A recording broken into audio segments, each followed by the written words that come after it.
Hello മുത്തുമണീസ്, ഇന്ന് കാത്തൂൻ്റെ സ്കൂളിൽ exam കഴിഞ്ഞ് ഫസ്റ്റ് PTA മീറ്റിംഗ് ആട്ടോ. ഇവിടെ കഴിഞ്ഞ വർഷത്തെ ടാലൻറ്റ് എക്സാമിനൊക്കെ നടന്ന കുട്ടികൾക്കുള്ള സമ്മാനദാനമാണ് നടന്നുകൊണ്ടിരിക്കുന്നത്. അത് കഴിഞ്ഞിട്ടാണ് കാത്തൂൻ്റെ പേപ്പർ കിട്ടാൻ പോകുന്നത്. അപ്പോൾ ഇപ്പോൾ ഇവിടെ നടക്കുന്ന ഈ ചടങ്ങ് കഴിഞ്ഞിട്ട് ബാക്കിയുള്ള കാര്യങ്ങൾ ഉണ്ടാവുള്ളൂ. സമ്മാനങ്ങൾ കിട്ടിയ എല്ലാ കുട്ടികൾക്കും അഭിനന്ദനങ്ങൾ. ഞാനും കാത്തതേ മീറ്റിങ്ങിലിരിക്കുകയാണ് കേട്ടോ. ഇന്ന് കളർ ഡ്രസ്സ് ഇടാൻ പറ്റും, അതുകൊണ്ട് കാത്തു നല്ല ബ്ലൂ കളർ ഡ്രസ്സാണ് ഇട്ട് വന്നിരിക്കുന്നത്.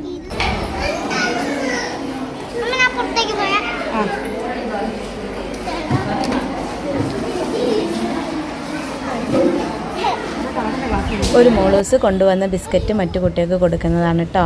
കാത്തോനും കൂട്ടുകാർക്കും എല്ലാവർക്കും അവൾ ബിസ്ക്കറ്റ് ഷെയർ ചെയ്ത് കൊടുത്തു. അംഗനവാടിയിലുള്ളതുപോലെ തന്നെ കുതിരയും കളിക്കുന്ന ടോയ്സും എല്ലാം ഇവിടെ തന്നെ ഉണ്ട് കേട്ടോ. അപ്പോൾ കാത്തു കുറച്ച് നേരം കുതിരയുടെ മുകളിൽ കയറി കളിക്കുകയാണ്.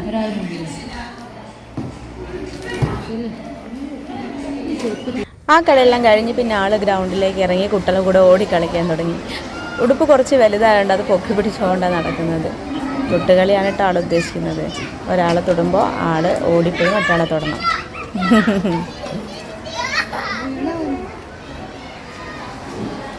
അവിടെയുള്ള കരിയിലൊക്കെ കാത്തോൻ്റെ ഉടുപ്പ് കൊണ്ട് അവൾ നീക്കി മാറ്റുന്ന തോന്നുന്നത്. ഇനി ഒരു അടിച്ചു വാരലിൻ്റെ ആവശ്യം ഉണ്ടാവും തോന്നില്ല. ആ ഉടുപ്പും വെച്ചുകൊണ്ട് ഓടി കളിച്ച് നടക്കുക കാത്തുമ്മ. അവളുടെ സന്തോഷമല്ലേ. എന്നും യൂണിഫോം ഇട്ടല്ലേ സ്കൂളിൽ പോകുന്നത്. ഇന്ന് കളർ ഡ്രസ്സ് ഇട്ടതിൻ്റെ സന്തോഷമാണ് കേട്ടോ. എല്ലാ കുട്ടികളും അതെ കളർ ഡ്രസ്സിലാണ് ഇന്ന് സ്കൂളിൽ വന്നിരിക്കുന്നത്. എല്ലാവരും നല്ല സന്തോഷത്തിലാണ്.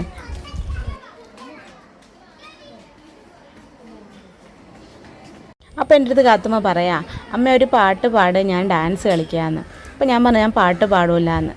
എന്നാൽ വേണ്ട ഞാൻ തന്നെ കളിക്കാമെന്ന് പറഞ്ഞിട്ട് ആൾ തന്നെ എന്തോ സ്റ്റെപ്പിട്ട് ഡാൻസ് കളിക്കുകയാണ്.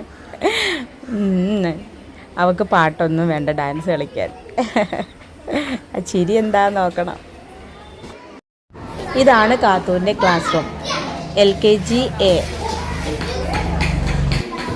പേപ്പർ തന്നിട്ടുള്ള മീറ്റിംഗ് ആണ് ഇവിടെ നടക്കുന്നത്. ഞങ്ങളിത് കഴിഞ്ഞു. ഞാനും കാത്തതേ റൂമിൽ നിന്ന് ഇറങ്ങി വന്നു. ഇനി നേരെ വീട്ടിലോട്ട്. കാത്തൂൻ്റെ പേപ്പർ മാർക്കൊക്കെ പറഞ്ഞുതരാട്ടോ. ഇതാണ് കാത്തുമ്മോളുടെ ജീവിതത്തിലെ ഫസ്റ്റ് എക്സാം പേപ്പർ. ഓറലായിരുന്നു കേട്ടോ എക്സാം. പറഞ്ഞു കൊടുത്താൽ മാത്രം മതി. ടീച്ചേഴ്സ് അത് ടിക്കറ്റ് മാർക്ക് കൊടുത്തോളും. ഇപ്പം നിലവിൽ അവൾക്ക് എല്ലാത്തിലും 50ൽ 50 കിട്ടിയിട്ടുണ്ട്. അപ്പോൾ കൂട്ടുകാരുടെ ഓണപ്പരീക്ഷയൊക്കെ കഴിഞ്ഞ് പേപ്പറെല്ലാം കിട്ടിയെന്ന് വിചാരിക്കുന്നു. അപ്പോൾ അടുത്ത പരീക്ഷയ്ക്കും കൂട്ടുകാർക്കൊക്കെ നല്ല മാർക്ക് വാങ്ങാൻ പറ്റട്ടെ. വീഡിയോ എത്രയേ ഉള്ളൂ. Tata, bye bye.